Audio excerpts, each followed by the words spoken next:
তুমি অনেক দিন কান্দাইলা রে বন্ধু, কান্দায় না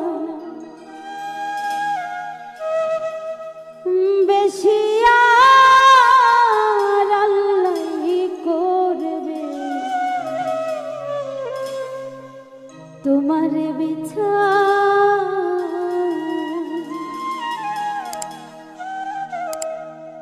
তুমি যে ক্ষতি করলাই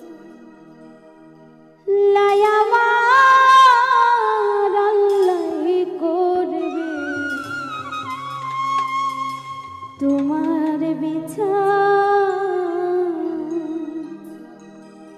তুমি অনেক দিন কান্দাইলা রে বন্ধু, কান্দায় না বেশি, আর তুমি